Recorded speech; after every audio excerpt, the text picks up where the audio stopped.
আজকের কচিকাঁচারাই দেশের ভবিষ্যৎ, সেটা শুধু ভারত বলে নয়, গোটা বিশ্বে। আপনাদের একটা তথ্য দিই, বর্তমানে এই পৃথিবীর 2 বিলিয়ন মানুষ অপুষ্টির শিকার। 5 বছরের নিচে থাকা 69% শিশুর মৃত্যুর কারণ একটাই, আর সেটা ম্যাল নিউট্রিশন। অপুষ্টি একটা দেশকে সার্বিকভাবে ক্ষতিগ্রস্ত করে দেয়। সামাজিক, রাষ্ট্রীয় এবং অর্থনৈতিক দিক থেকে দেশের সার্বিক ডেভেলপমেন্টের জন্য শিশুদের অপুষ্টির শিকার করা যাবে না।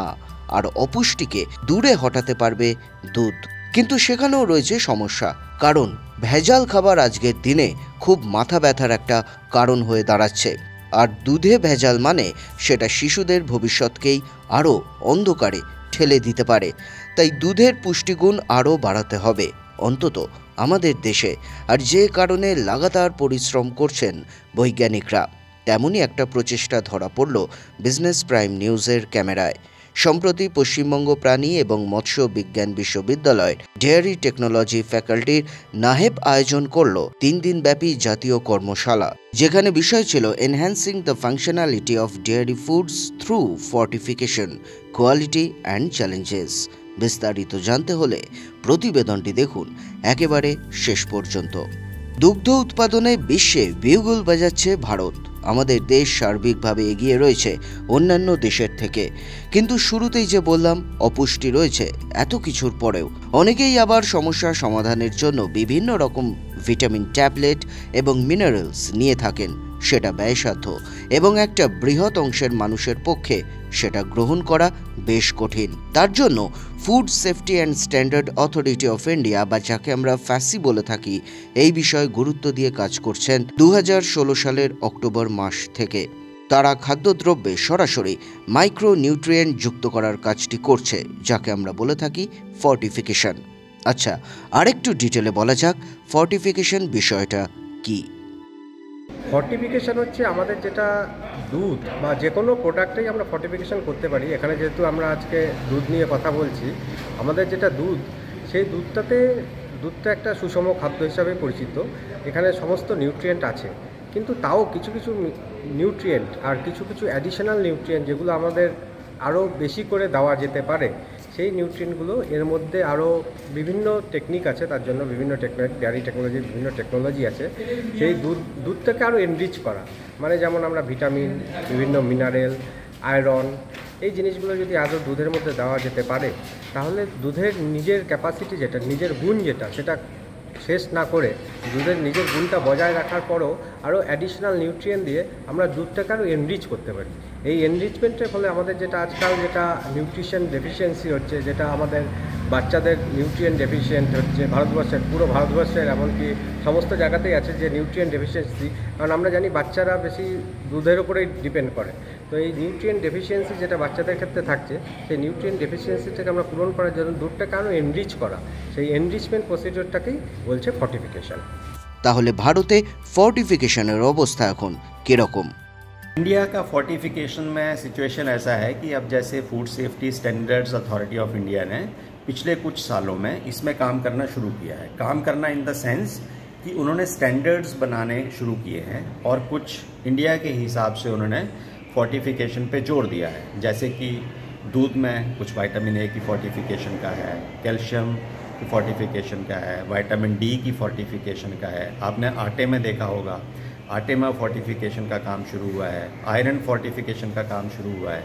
एक अनीमिया भी हमारे यहाँ पे खासकर लेडीज़ में काफ़ी देखने को मिला, तो उसके लिए भी टैकल करने के लिए अब जैसे फूड में जो है वो आयरन फोर्टिफिकेशन, आपने पीछे सुना होगा कि हमारे यहाँ पे भारत सरकार भी इसके ऊपर काम कर रही है कि हमारे पास कुछ ऐसे चावल आ जाएं या ऐसा कुछ और चीज़ें आ जाएं जिसमें कि बायो फोर्टिफिकेशन जिसको कहते हैं, मतलब ऑलरेडी ही उन अनाजों में हमारे पास नेचुरली ही वो क्वांटिटी ज़्यादा होगी। जैसे मैं एक आयरन का एग्जांपल लूँ, है ना, तो आयरन जो है, अगर एक तरीका तो हो गया कि आयरन के सॉल्ट मैं बाहर से फूड में डालूँ और फिर मैं फूड खाने को दूँ लोगों को। दूसरा तरीका ये हो गया जिसको बायो फोर्टिफिकेशन कहते हैं कि हम ऐसी फसलें उपजाएँ, ऐसी फसलें पैदा करें जिनमें नेचुरली ही आयरन का कंटेंट ज़्यादा हो।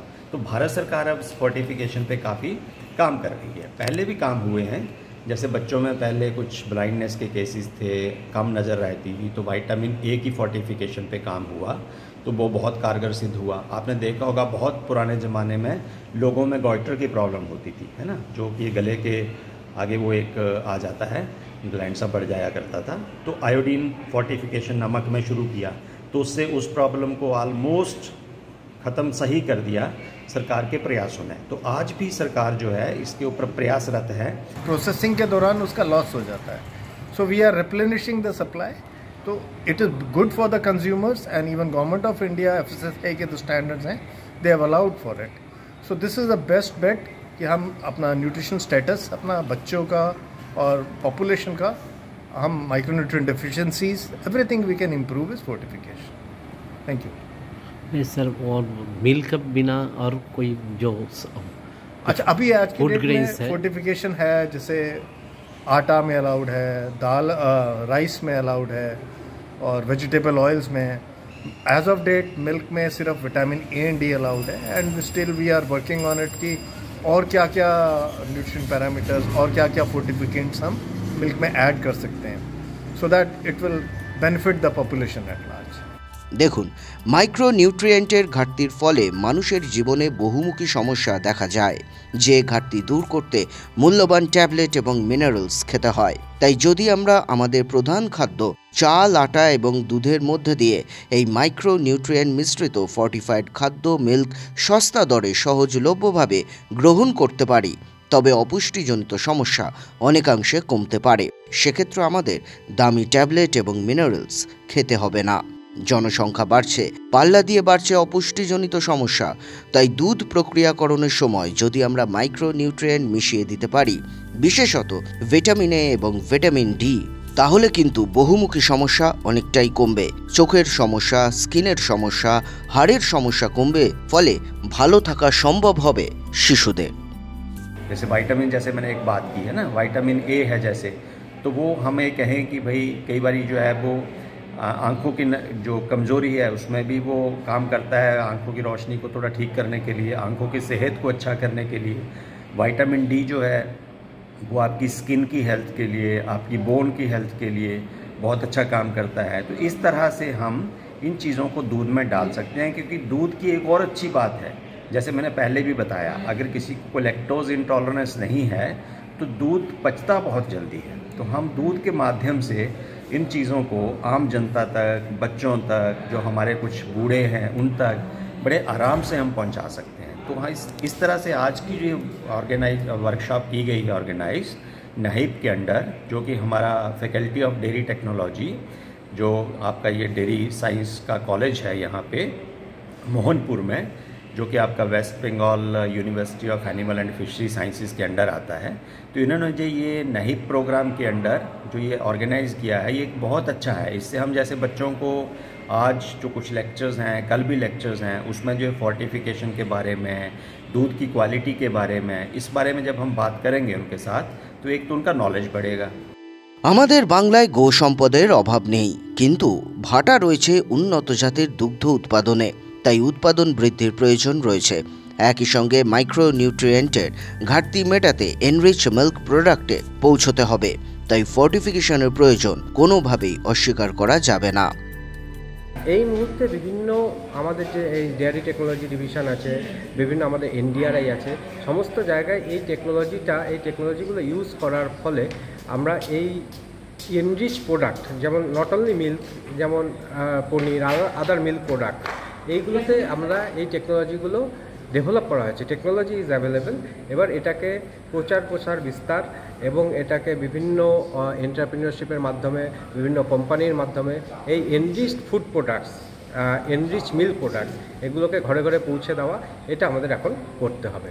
কোন কোন আমরা যে বাজারে পাই সেগুলো এনরিচড দু চারটে প্রোডাক্টের যদি নাম। এখানে আমাদের বিভিন্ন কোম্পানি হিসাবে বিভিন্ন যারা মিল্ক কোম্পানি আছে, বিভিন্ন দুধের কোম্পানি আছে, আমি কোনো কোম্পানির নাম নেব না, সবারই কিছু কিছু এনরিচ প্রোডাক্ট আছে। আপনারা প্যাকেট দেখেই বুঝতে পারবেন, যেমন vitamin enrich milk, iron enrich milk বা বিভিন্ন প্রোডাক্ট আছে, সেগুলো আপনারা কোম্পানির প্যাকেটের লেভেল দেখে আপনারা জানতে পারেন। পশ্চিমবঙ্গ প্রাণী ও মৎস্য বিজ্ঞান বিশ্ববিদ্যালয়ে দোহ অনুষদ বা দৌহ প্রযুক্তি অনুষদ বা ফ্যাকাল্টি অফ ডেইরি টেকনোলজিতে আমরা একটি প্রজেক্ট চালাচ্ছি গত 2019 সাল থেকে। এই প্রজেক্টটি বিশ্ব ব্যাংক এবং ভারত সরকার, Indian council of agricultural research বা ভারতীয় কৃষি অনুসন্ধান পরিষদের মাধ্যমে এই প্রজেক্টটি চালাচ্ছে। এই প্রজেক্টের মূল লক্ষ্য হলো যে এগ্রিকালচার এডুকেশনে আমাদের ক্ষেত্রে আমাদের এই ডেয়ারি টেকনোলজিতে যে সমস্ত ছাত্রছাত্রীরা স্নাতকোত্তর এবং তারও পরে পড়াশোনা করে, রিসার্চ করে, সেই স্নাতকোত্তর স্তরের পড়াশোনাকে কি করে আমরা আরও বেশি জোরদার করব, আরও বেশি ফিল্ড ওরিয়েন্টেড করব, সেই জন্যেই এই প্রজেক্টটি দেওয়া হয়েছিল। এই প্রজেক্টে আজকে আমরা একটি 3 দিনের কর্মশালার সূচনা করলাম। এই কর্মশালাটি শুরু হয়েছে মূলত আমরা জানি যে আমাদের দেশে খাদ্যের যোগান যথেষ্ট পরিমাণে হচ্ছে। দুধ উৎপাদনে এই মুহূর্তে বিশ্বের প্রথম স্থানে রয়েছে ভারত। দুধ ছাড়াও আরও যে সমস্ত কৃষিজ দ্রব্য আছে বা প্রাণীজ দ্রব্য আছে সেগুলো উৎপাদনেও এখন ভারতবর্ষ বিশ্বের মানচিত্রে বেশ উল্লেখযোগ্য জায়গা নিয়ে নিয়েছে। কিন্তু মূল সমস্যা হচ্ছে যে এখনও অবধি কিন্তু পুষ্টিগত যে সমস্যা আমাদের ছোট ছোট ছেলে মেয়েদের, বাচ্চাদের, মায়েদের, বোনেদের যে পুষ্টিগত সমস্যা, সেই সমস্যা কিন্তু এখনও রয়েছে। সুতরাং এবং এই যে পুষ্টিগত সমস্যা তার মধ্যে আমরা সবাই জানি যে ক্যালসিয়াম, আয়রন, ভিটামিন, আরও অনেক কিছু খনিজ দ্রব্য, এগুলোর অপুষ্টিজনিত এগুলোর চাহিদা ভীষণভাবে রয়েছে। এই জিনিসগুলোকে যদি আমরা দুধ বা আরও অন্য কোনো খাদ্যদ্রব্যে আমরা অ্যাড করতে পারি তাহলে কিন্তু আমরা সেই খাদ্যের শুধু গুণগত মান উৎকর্ষতা বৃদ্ধি হলো তা নয়, আমরা কিন্তু সেই খাদ্যগুলোকে এই যে অপুষ্টিজনিত যে সমস্যা, সেই সমস্যার সমাধান হিসাবেও ব্যবহার করতে পারি। ওষুধ খেয়ে বা আয়রন ট্যাবলেট, ক্যালসিয়াম ট্যাবলেট খেয়ে যা না উপকার হবে তার থেকে অনেক বেশি উপকার এই ন্যাচারাল পদ্ধতিতে হতে পারে। এই কর্মশালায় বিভিন্ন বিশ্ববিদ্যালয়ের ফুড অ্যান্ড নিউট্রিশনস বিভাগের 36 জন স্নাতকোত্তর ছাত্রছাত্রী গবেষকরা অংশগ্রহণ করেন, যাদের কাছে ফর্টিফিকেশনের গুরুত্ব শুধু তুলে ধরা হয়নি, একই সঙ্গে বলা হয়েছে কিভাবে দুধকে আরও এনরিচ করা যেতে পারে সেই বিষয়টাও। কর্মশালার উদ্বোধনী অনুষ্ঠান এবং প্রশিক্ষক হিসেবে উপস্থিত ছিলেন ICAR NDRI এর ডেয়ারি কেমিস্ট্রি ডিভিশনের principal scientist doctor Sumit Arora, doctor Bibek Sharma. এছাড়া ICAR NDRI এর head doctor Shantanu Banik, national workshop coordinator অধ্যাপক পিনাকি রঞ্জন রায় এবং নাহেপের principal investigator doctor Lopamudra Haldar. এছাড়াও উপস্থিত ছিলেন পশ্চিমবঙ্গ প্রাণী ও মৎস্য বিজ্ঞান বিশ্ববিদ্যালয়ের রেজিস্ট্রার এবং ডেয়ারি টেকনোলজি ফ্যাকাল্টি ডিন। এই জাতীয় কর্মশালায় শুধুই ফর্টিফিকেশন, মিল্ক টেস্টিং নয়, কী করে এন্টারপ্রেনিউর হতে হয় সে বিষয়েও আলোকপাত করেন আলোচকরা। সুব্রত সরকারের রিপোর্ট, বিজনেস প্রাইম নিউজ। জীবন হোক অর্থবহ।